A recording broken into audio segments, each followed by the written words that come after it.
On Monday this week, President Donald Trump went to the Kennedy Center in Washington, D.C., where he has recently fired the entire board and appointed himself as the new chairman. While skulking around that national cultural treasure on Monday, where he now personally intends to choose awardees. So get ready for a lot of Kid Rock and children's choirs who sing songs about the greatness of Donald Trump. While he was skulking around the halls of the Kennedy Center on Monday, President Trump on Monday announced, surprise, that the very next day he would be releasing all files related to the investigation of the assassination of President John F. Kennedy in 1963. All files on this subject with no redactions would be released the next day, on Tuesday. And so, because he said so, and what else is government other than just whatever Donald Trump says, because he said so, the National Archives on Tuesday, in fact, posted online over 60,000 pages of government documents on this subject. So he says it on Monday. They posted this stuff on Tuesday. Now, it's Friday Eve now, right? It's Thursday night. For all the conspiracy theories and drama that we as a country have built up around the JFK assassination in the past 60 plus years, ask yourself this. Over the last couple of days, have you heard anything in the news? Have you seen any big headlines about the amazing revelations in these documents? Have you seen news stories about how, wow, these new documents finally shed new light on the assassination, or that, some previously unknown fact about it has been revealed and this changes everything? Have you seen any news stories like that? No, you have not. And that is because the documents that genius Donald Trump insisted on Monday had to be released on Tuesday, those documents were almost entirely documents that had been previously released to the public under President Joe Biden when he released a bunch of them, under other presidents who had released other stuff. Almost all of this stuff had previously been released anyway. But this was a little different, right? Because Donald Trump, genius, insisted that the documents he was ordering to be released, these documents would have to be unredacted. He made that explicit in his order. Totally unredacted, nothing crossed out. And so, on his orders, they released all of these documents that had been previously released, except this time they had nothing crossed out, nothing redacted. And it turns out, you know what had been redacted the other times they had released these documents? You know what had been under those black boxes in previous releases of these same documents? You know what was under the Sharpie scratch-outs on all these pages? Turns out what had been redacted was the Social Security numbers and birth dates of tons and tons of random people who worked for the government around the time that the Kennedy assassination was being investigated. Ta-da! So that is what he has ordered released. That's the big revelation from Donald Trump. Headline: White House seeks to contain damage from personal data in Kennedy files. Headline: Social Security numbers and other private information unmasked in JFK files. These geniuses, these big brains. Among the people who Donald Trump has just doxed by publishing his full and unredacted Social Security number for no reason at all is his own lawyer, Joe DeGeneva, who worked for the Trump campaign and who represented Trump on some of the weirdest Russia and Ukraine stuff. In the Washington Post, quote, former Trump campaign lawyer Joseph DeGeneva, age 80, whose private information was included in the release, said, quote, it's absolutely outrageous. It's sloppy. Unprofessional. DeGeneva continued, quote, it's like a first grade elementary level rule of security to redact things like that. First time in my life I've ever knowingly agreed with Joseph DeGeneva. But that's just the start.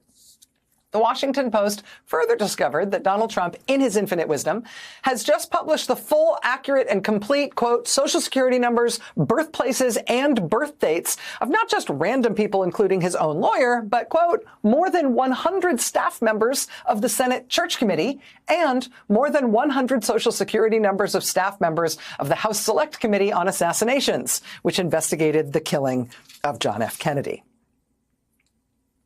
Now, awkwardly for Trump in terms of what he has wrought here, and awkwardly for the rest of us because of the grammar involved, the Post also has to sort of gingerly note that many of these staff members of the Assassinations Committee are themselves still alive. Right? I mean, just because they were on the Assassinations Committee doesn't mean they're not still alive and kicking.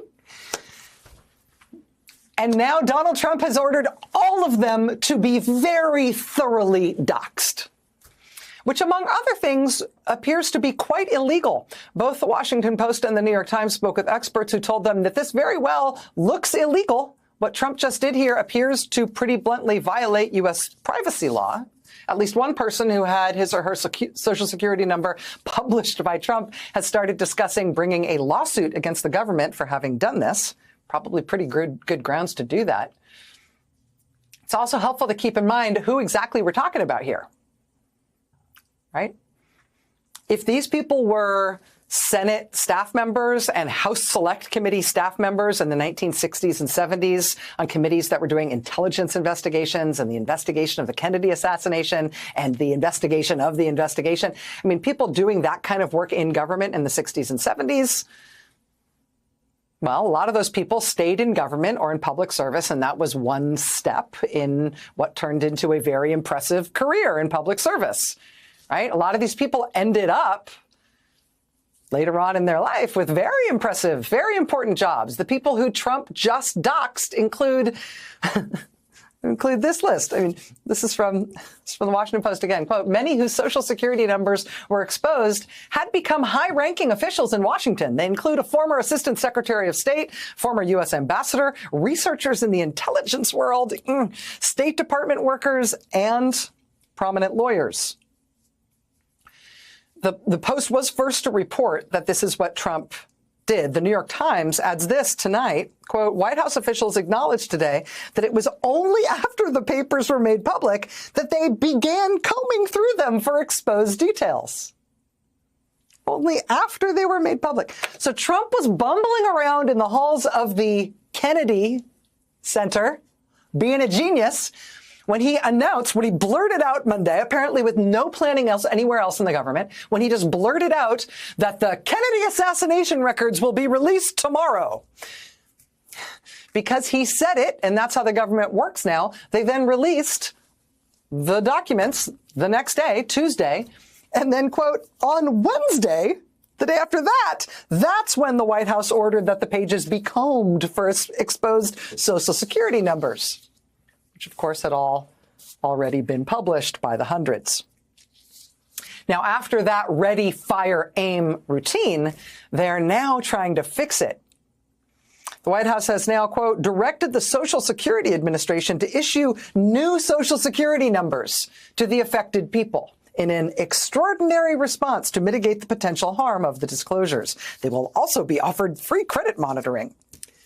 So, yeah, good luck, ambassadors and assistant secretaries of state and high-end Washington lawyers, including some who worked for Trump. Good luck in your 70s and 80s, now working with the hugely diminished and unbelievably chaotic Social Security Administration to restart in your 70s and 80s everything in your official and financial life with your brand new Social Security number that Donald Trump is having to issue you today as an old person, as if you were a brand new baby. And he has to do that because Donald Trump just published your full name, your birthday, your place of birth, and your unredacted Social Security number on a government website because what? Who's going to tell him no? Who's going to tell him that's not a good idea?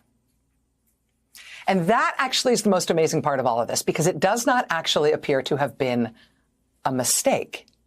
It's not like they didn't see it coming, and so they were surprised when it happened. Look at this from the Times reporting tonight. Quote, administration officials knew before the documents went out that releasing them without redactions would expose some personal information. They knew before the documents went out, but they did it anyway because he's the king.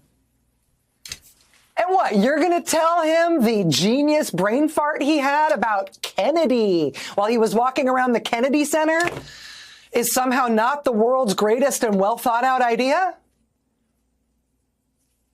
Who around him is going to be like, sir, It's not how the government works in an autocratic system, right? Asked about the debacle, the White House press secretary gave reporters this statement, quote, President Trump delivered on his promise of maximum transparency. Yes, he did. And the maximum transparency here is like if jeans came in clear and nobody had underwear anymore. Yes, it's maximum transparency. I'm not sure that's good. He definitely delivered. Yeah, and who were you or anyone else to question the inherent genius of every impulsive blurt of the 70-whatever-year-old God King who rules without restraint and without any checks and balances and without anyone anywhere near him who ever suggests the word no, let alone pronounces it?